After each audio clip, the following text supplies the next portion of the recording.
Hey everybody, I realize I've totally been slacking on the foster to adopt videos. We have been going to class. We have every intention of finishing that even though I'm pregnant. That was the plan all along. We still want to adopt regardless of having biological children. That's still very important to us and we still feel the same way. So what I'm going to basically do is just a general overview of meetings 5 through 8. Basically what happens like after the halfway point, I don't really think there's a lot of new topics covered per se. It's more like in depth into what they go into. Week 5 we actually missed. I don't know, because when we stopped before, it was we had gone to week 4. Week 5 we didn't go to because that's when I got sick. And when they called us back this time, I don't know, they must not have realized we didn't go to class 5. So we missed class 5. That was about discipline. With foster children, you're not allowed to hit them. I don't really know what else they covered, to be honest with you. We have to really look it over in the binder. And I was going to show you the binder, but I have no idea what my husband did with it, so I'm just kind of winging this from memory. They also have talked about, the other new thing that they have really gone over is about going home. When you foster children, that's the primary goal, is that they will go home again. And, they kind of talked about how that's going to affect you, how that's going to affect your family. Because, you've had this child in your house for, maybe just a few weeks, but possibly like a year and a half or something. And, they've become a part of your life, and then you have to say goodbye to them. And they've really stressed a lot, which it's so important. They've really stressed the importance of the birth family. That's not always possible, obviously. When kids are taken into foster care, it's for a reason. And so sometimes, obviously, the parents are not as cooperative as possibly they should be. So they've really stressed the importance of that birth-family relationship. And, I totally agree with that. I think that's, it's just so important. But I also see the flip side of it, because as I've said before, we had custody of our nephew for a while, of my husband's nephew. And his sister was totally irrational and unreasonable, and you couldn't deal with her. And she was just like...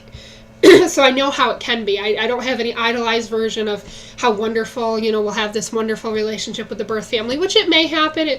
But, my guess is with foster care, more likely than not, it's not going to be that way. And not necessarily, and I mean, the birth family is more than just the parents. I mean, there may be grandparents that just can't care for the child or whatever. And, but they still have to, the child shouldn't be punished. They should still be able to have that relationship with them. So, they've really stressed that a lot. But at the same time, my husband and I have kind of made a decision in regards to all this. They talked a little bit last week about when the children come to your home, like they did this exercise with like a garbage bag and just a couple things the child might bring. Because, when you foster, a lot of times kids are pulled out, sometimes in the middle of the night, sometimes, it's a quick process. They don't have time to pack things or whatever. And they brought up like the kids have lice sometimes, and they bring bed bugs with them and things like that. And we've just kind of decided we definitely don't want to foster.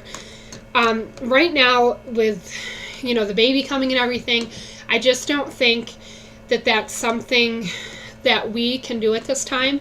We definitely still want to adopt. So what we're looking at, there's actually a woman that has been working in the classes this time. I don't think she was there last time. That is strictly a freed for adoption worker. She's a social worker that deals only with kids that have been freed for adoption for whatever reason. We haven't talked with her a whole lot on our own. It's more been just in the class. So we definitely want to get some more information from her. I don't know, it's very possible she's going to tell us that most of the kids she has are teenagers. I don't know. I don't know what the case is going to be, but that's definitely where we're at. We want to adopt, and in all honesty, if our house gets put back together in time, I would love to because you can't adopt right away. You do have like a waiting period of like 3 months or 6 months or something, but they are kids that are freed for adoption. So there would be no chance, unless they didn't want to be with us or we didn't want them, that they would be taken away from us. So that's kind of where we're leaning, and I'd love to get them in our house before we actually have the baby. I would love to be able to, in an ideal world, like, I would love to be able to bring them in a couple months. I would love to say, like, sooner, but I don't think it's going to happen sooner. But, like, finish my thought here, sorry. Like 3 months or so before the baby comes, where we can spend time with that child. we can get to know them when it's just the three of us. And then I don't think they'll feel as whatever with the new baby. I mean, I don't know. But that requires a lot on our part. Not just, I mean, we're finishing the class and everything, but that requires us to completely have done the upstairs completely, because that would mean the entire attic has to be done, and the baby's room, which is going to be on the second floor.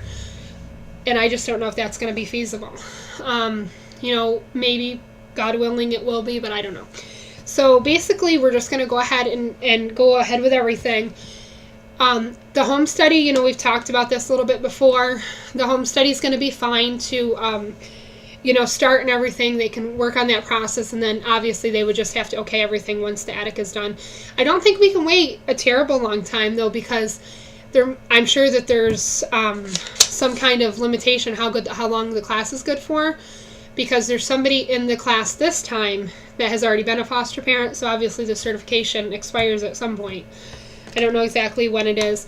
We did sign up last class, which my husband really didn't want to, but we signed up for a sexual abuse seminar workshop that's 6 weeks long, and it starts in the winter, like after the first of the year.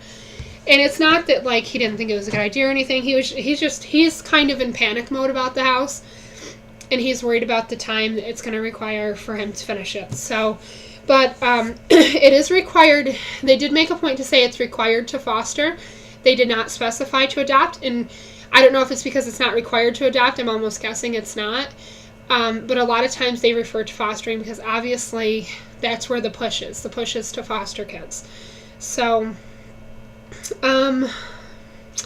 if anybody wants more specific information about the different classes, like I said, a lot of it is review and then just more in-depth stuff.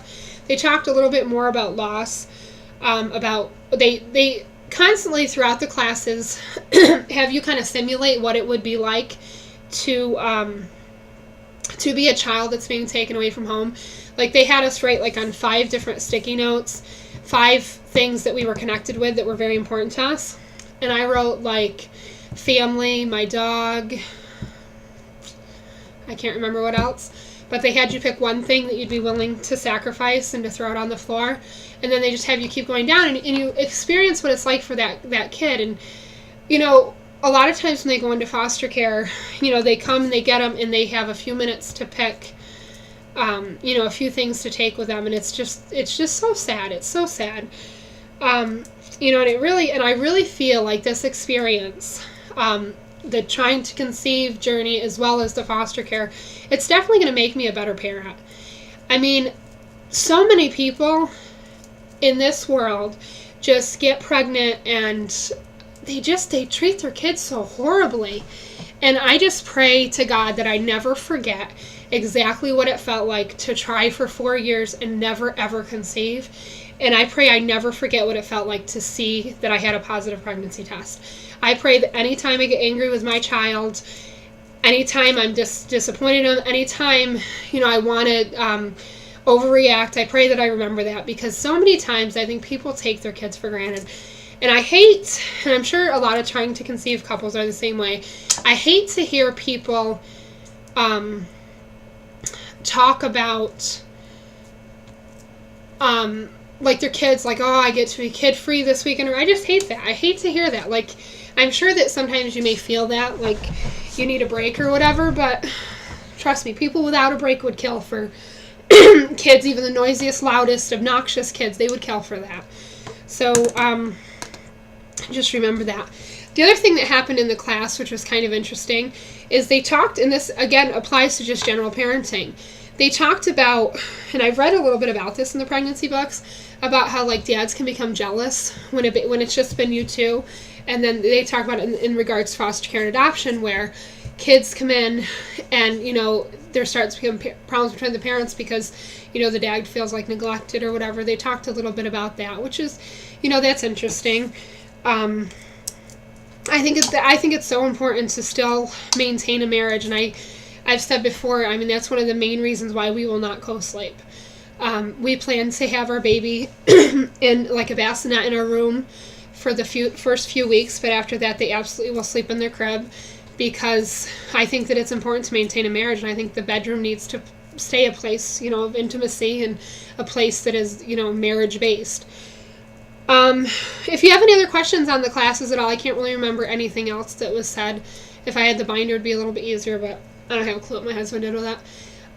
This week, like I said, is the last week. I'll do another update, and then week 10 we go in and they're just going to have like a panel of people that's like a question and answer type deal. They're going to have lawyers and judges and some foster moms. I don't know, maybe some birth moms. I don't really know.